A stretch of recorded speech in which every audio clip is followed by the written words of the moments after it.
Greetings, everyone. This is Rock and Roll Spell Connection with the Weekly Comic Book Roundup.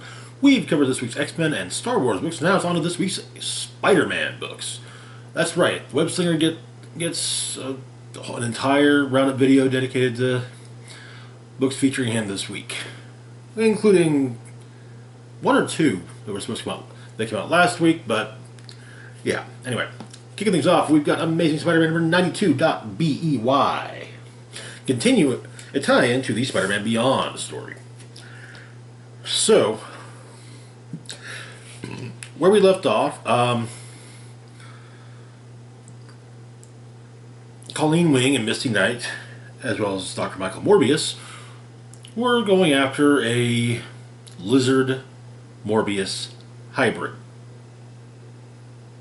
It was basically created by the Beyond Corporation. And so, and Colleen and Misty opted to call in some assistance on dealing with the supervillain division, namely Monica Rambeau, who, it should be noted, is a former employee of the Beyond Corporation and was part of their a team put together by a subsidiary, HATE, Highest Anti-Terrorism Effort, to test unusual weapons of mass destruction. But the task force was, of course, Next Wave. So we begin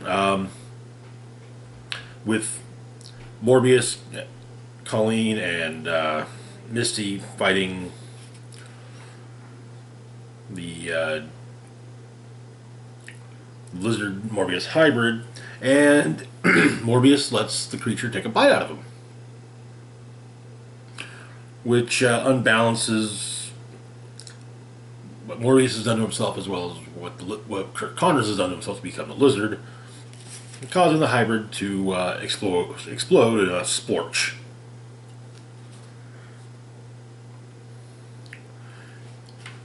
Back at the Staten Island facility, Monica Rambeau shows up, ready to kick ass and take names. And think about it to herself. When it comes down to it, she's not what one might call likable. She didn't try. It's not as if she didn't try. Back when she started off, she went from nobody to an Avenger just like that. Kept smiling, playing nice, like everyone expected. Got to be Avengers chairwoman. That's what being likable gets you sometimes. But then she lost it all because of Dr. Druid, one of the most unlikable men in the world. He apparently undermined Monica right out of the big seat, right out of the Avengers, and she couldn't stop him because she was concerned with decorum. She didn't want to make a scene because she wanted to be likable. So if someone literally everyone hated could take down the leader of the Avengers just like that, maybe it was time to quit playing nice and time to start playing to win. And so she assaults the Beyond facility, going after their new supervillains, making a mess. And she discovers in the facility Aaron Stack, Machine Man, her former Next Wave teammate, who's been drinking a lot. Presumably, his robot brain needs beer, especially after Jocasta dumped him back during Iron Man 2020. Apparently, though, he signed up for Beyond's supervillain program because, well, to show Jocasta. But it turns out he's too depressed to do even that.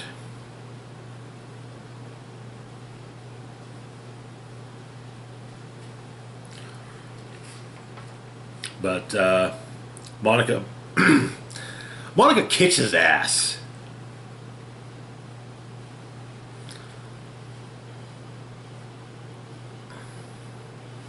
And explains there's a whole stable of Beyond monsters out there that she has to deal with.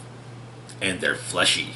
So, Aaron happily gets involved with all manner of useful devices hidden within his body somehow, and yeah, him and Monica make short work of things. with Aaron asking how it is that Monica found her, and she explained, or found him, and she explains that Auntie Monica keeps track of all of her horrible children. Explaining that Tabby's over on some mutant sex island, Elsa's in England, to which Machine Man says, "Ugh," and Cap, well, that's a whole other thing. Though apparently Aaron was hoping they were all dead.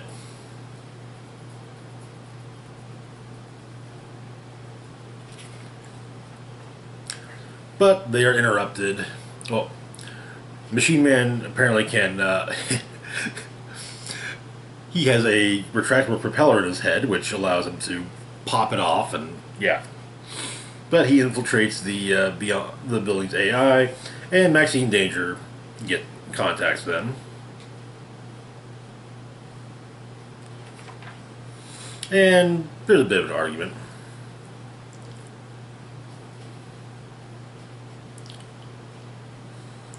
And with Maxine even saying, "Yeah, okay, fine. You destroy the monsters. I'll just make more." But Monica states that, sure, maybe that may be, but not here.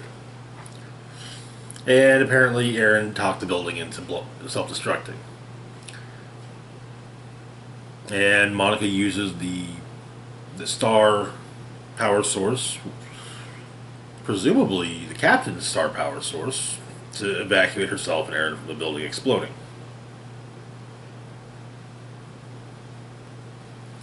And apparently the plan is they're going to blow up a whole bunch of other Beyond Mad Science sites. We do have a backup story featuring everyone's favorite Beyond employee, Doug. He's getting fired. And but then and he's trying to not get fired, even though the reasons given are actually not terrible reasons for firing him. But the HR person runs as Spider-Man Ben attacks the building, and Doug changes the form so that instead of being fired, he's been promoted. In the lower levels, though, Maxine pulls in another loose end from the one of the .BEY issues, the Slingers.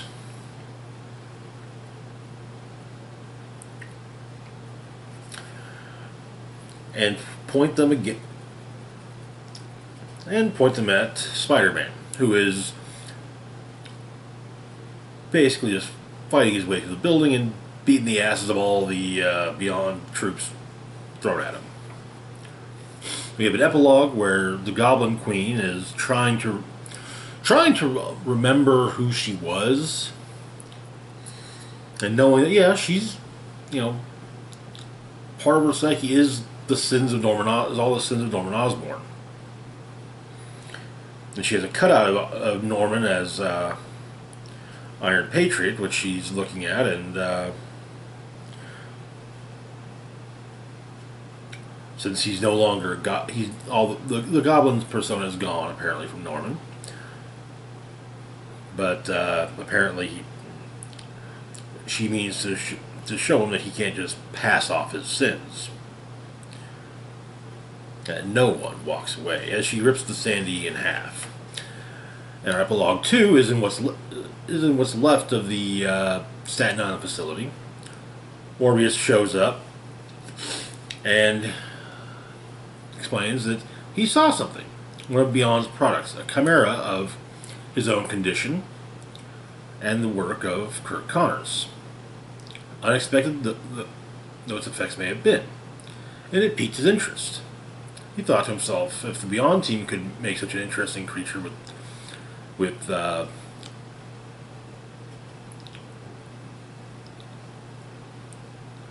the unique conditions of both the Lizard and Morbius flawed as it was, what miracles could the originals produce by working together?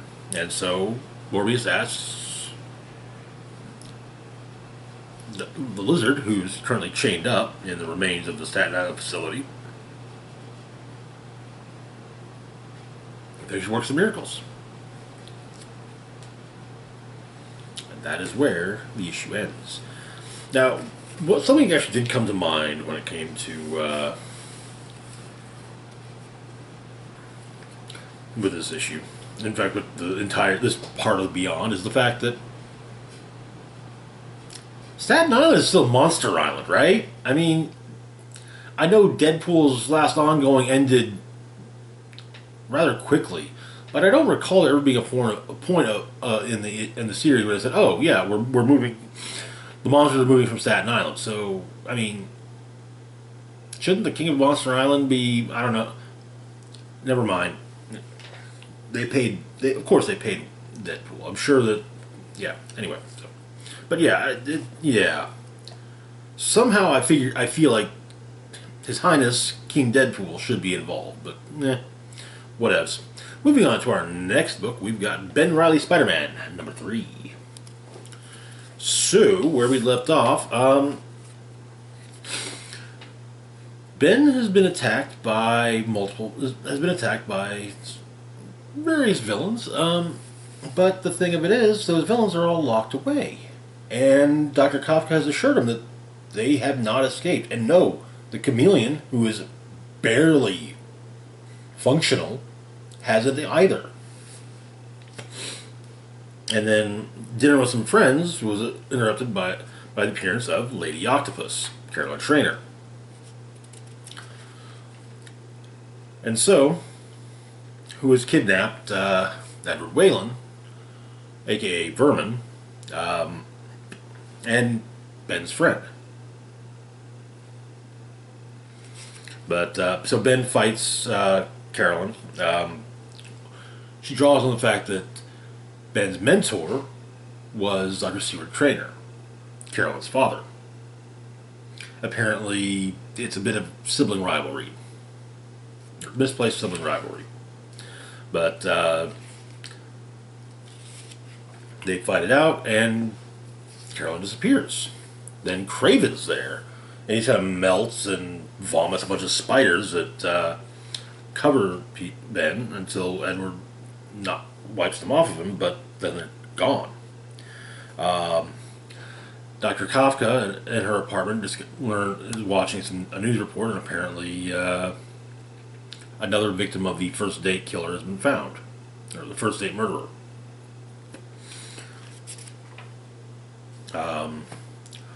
But Kafka is willing to entertain Spidey's theories. Okay, so it wasn't Chameleon. Maybe it was Mysterio. No, not Mysterio either. And it's explained over the next few weeks. Ben is basically, turning this upside down, trying to find out what's going on. It's not Harrier. It's not Harrier Norman Osborn or Hammerhead. And his greatest fear is, of course, it's the Jackal. But it doesn't seem to be. And he's also been talking with Dr. Kafka, kind of, actually doing a therapy thing. One night, while Ben's at work at the Daily Grind, his boss attacks him, and when they're closing up early, and turns into Craven. And then Ben, Uncle Ben, then Aunt May, then Captain Stacy, then Gwen, and then just some monster of faces that attacks Ben, and it's John Diaz. Apparently, his one of his other friends, a regular at the coffee shop. However, Diaz is a fiction created to gain access to Ben's life. In reality, John is, in fact, Spider-Side, the Jackal's forgotten child. And that is where the issue ends. I'm enjoying the Ben Reilly mini. I wouldn't.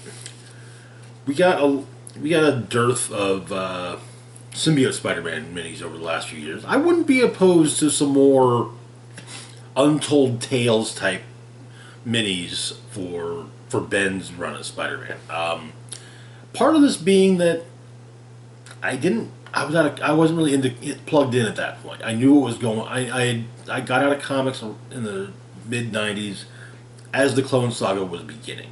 I think I've got like the very first issue of the Clone Saga, the first part of the Clone Saga, but none of the, but nothing after that for a long while. But yeah, I wouldn't mind seeing more of these. Maybe even leading up. Maybe with kind of like, okay, well, this story takes place at this point, then this one. Maybe even leading up to Peter's return. And moving on to our next book, though, we've got Savage Spider-Man #2. So one thing I want to bring up is that about a week or so ago, there was a lot of discourse on Twitter about and some geeky news sites about Marvel's books from the previous week.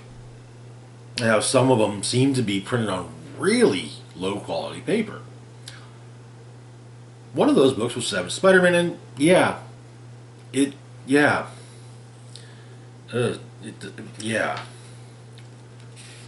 Anyway, where we left off, well, alright, so the Immaculatum invented a drug called A+. And the leader of the group, Wolf, injected Spider-Man with it and dropped him on a deserted island with Baron Zemo. A+ works rather interestingly with Spider-Man's physiology and turns into a spider monster. And he spent most of the first issue of the series, of the mini, trying to eat Baron Zemo, or working with Baron Zemo to not die. But he's captured Zemo, and he's got his own tribe, so to speak, and tosses him into, basically says, okay, fight and kill. But Zemo proves to be a much more efficient killer than his tribe, and then but Zemo's got reinforcements who show up, and Zemo basically just, kill this Spider-Man. Don't kill Spider-Man, but kill the rest. Meanwhile, the Immaculatum, they made some changes. They've made a few changes to their plan, and they kick it off. Zemo's henchmen actually succeed on stopping Spider-Man and killing his tribe, so to speak. But the Immaculatum initiate their plan over Memphis, as the issue ends with Zemo holding a chain which is connected to a collar around Spider-Man's neck. I'd possibly enjoy this more if I'd read Non-Stop Spider-Man, and I still do kind of wish I'd known that this was a follow-up to that. Because I probably wouldn't have picked it up otherwise. But yeah. Overall, though, it's an interesting issue. But moving on, though, to our next book, we've got Venom, Lethal Protector, #1, taking place in the heyday of Venom.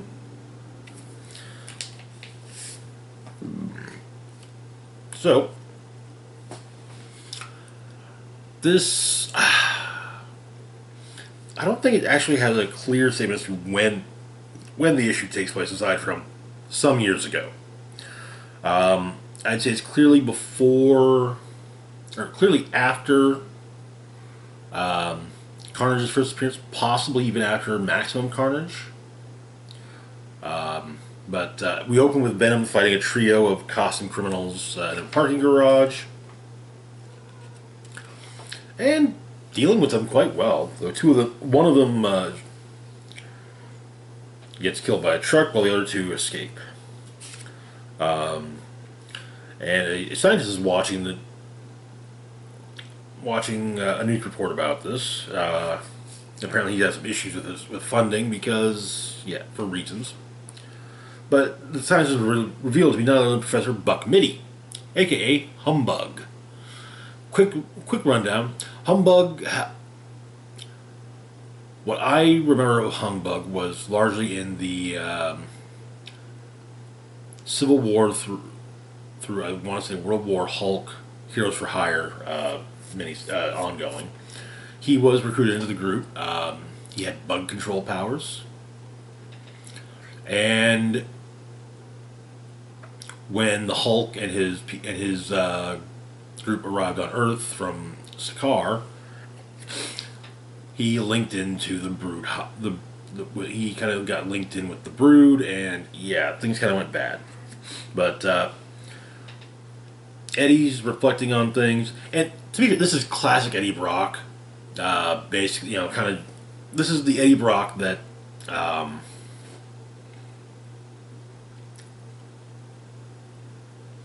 that blames everyone but himself for his own mistakes. We go over his origin. He tries to say he stops a purse snatching in the park. The woman is, of course, terrified and runs, screaming for the police.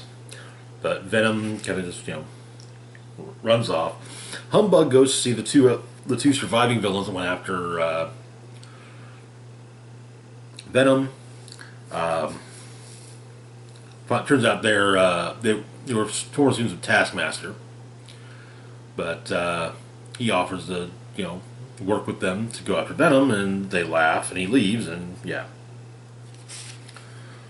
But we get a lot of Venom just reflecting on things, which that part's kind of I kind of like it. But it's more, it does feel more like the Eddie Brock we've got now, or had until he got blown up. But he breaks into his ex-wife's new home and scares the shit out of her. Making clear that he wants to fix things, but her fiance hollers for her, and he leaves. But Eddie leaves and watches through the window as the two of them, as Anne and her fiance leave, and he's not happy about that. But after going through a long graphic list of things he wants to do to the fiance,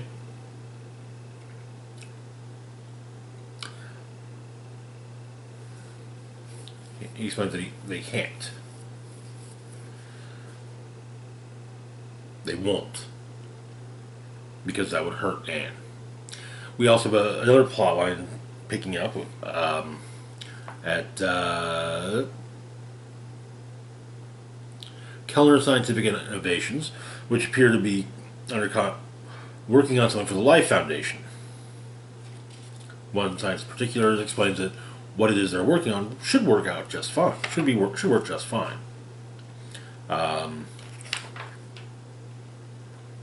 Eddie's in Chinatown trying to, looking for Spider-Man or just another costume hero or villain to fight. A homeless man asks him for some change, but Eddie's kind of rude to him. But his other guys, maybe you should have been a dick to that guy. And Eddie smashes out the window of a jewelry store, steals the window display, and dumps him in the guy's lap. And the cops take the guy. But there's a parade in Chinatown, and Eddie's enjoying it when he sees Humbug, who attacks him. The bug sounds mess with the symbiote enough so that unpredictable reactions, so to speak. But Venom escapes. Humbug sees the cops and runs as well. The two former students of Taskmaster explain that apparently, though, maybe they should let Humbug into on our team, and kind of hinting they intend to turn him into a patsy. But Eddie is shaken by the fact that his symbiote is injured, and he doesn't know. Now he's alone again. Elsewhere, back at Kellner Scientific Innovations, it turns out that the project they're working on for the Life Foundation looks as successfully tested as possible, and that project is intended to make Venom the Life Foundation's to control. that is where the issue ends. Good kickoff. It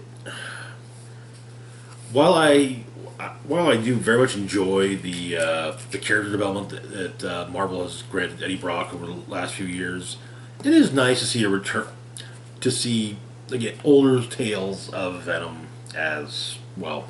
Eddie Brock is kind of an asshole, but so yeah, it was fun. I'm looking forward to the rest of it. And it's neat to see that the Life Foundation involved even before the events of the first Venom miniseries, Lethal Protector. Moving on to our next book, or in fact our last book for the moment, we've got Carnage, #1. So in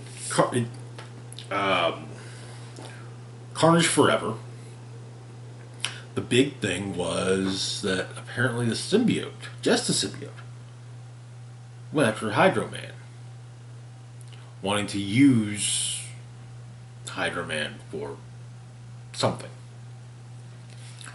So we begin.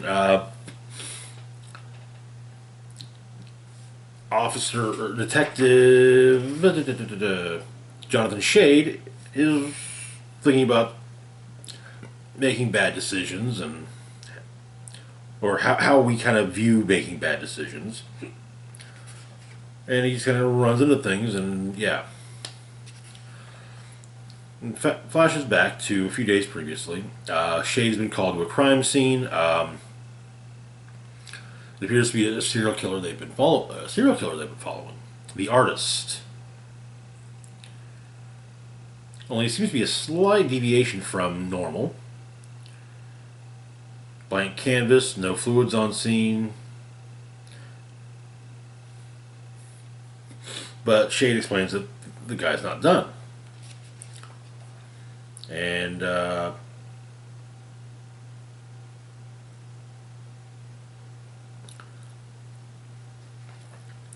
victim's stomach bursts open and a bunch of butterflies fly out.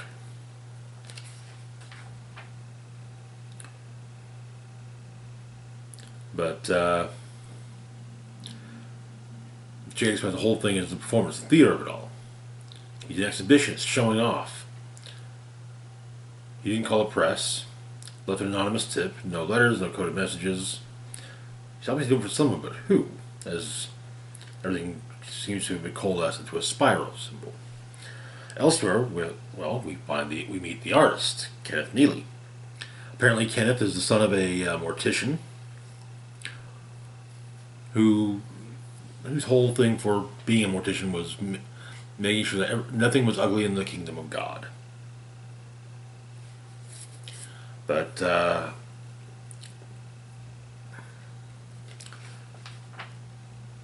he intends to do some horrid things to this person, and he's talking. Apparently, he's trying to summon forth this. He's trying to get the attention of the symbiote. He's got it. Apparently, the symbiote has noticed, and all those spirals. So, but he explained. But Shade is called to the hospital. He's found the artist almost next victim. He does explain a few details he picked up and everything. Apparently, the artist's father died of leprosy. That's not that common. So, but Neely and the symbiote talk, and the symbiote's not really looking to take on a new host. Though that's exactly what Kenneth wants, is to be the next host. But the symbiote says, you've been showing me your work, let me show you mine. He's got Hydra Man. He's getting suspended and trying to, do whatever it is he's planning. It's a dimensional portal type thing, and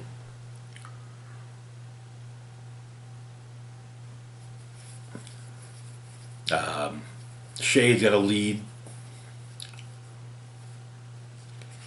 And he's going back to the industrial district to see. But, whatever happens, whatever it is Carnage is trying to do with Hydra Man, it's kicked off and Shade sees it.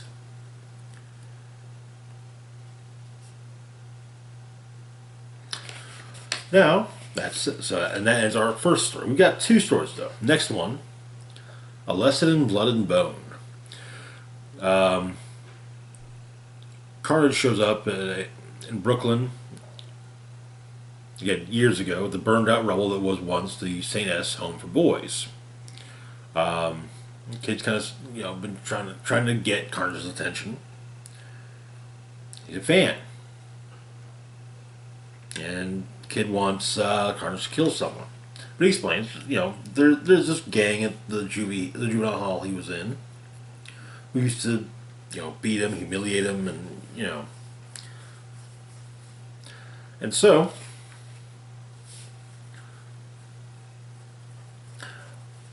and Carnage's like, I don't really kill bad guys, though. And the kid's just like, well, if you did, it'd be unexpected, right? That's chaos. And you're like, okay, sure, why not? So they attack the Midtown Juvenile Detention Facility. Well, Carnage attacks it, and he kills some of the gang members, as well as guards. And he offers the kid the chance to finish off the gang leader. But the kid refuses. Because it's not who he's not. He's saying no because he can. And Carnage is like, okay. And just swings off, confused. Side note, we also get a couple of Sunday morning cartoon comics page parodies. He's Nuts, featuring Bad Old Cletus Cassidy and The Watcher of If, who ponders the great question, what if? What if Cletus Cassidy was a Canadian citizen? To which, after killing somebody, says, sorry, so sorry, my bad. And that is where the issue ends. But that will do it for now. As always, feel free to like, share, and subscribe. Links to my Facebook, Twitter, Patreon, and PayPal can be found in the description box down below. This is Rock and Roll Spock signing off, saying live long and rock hard.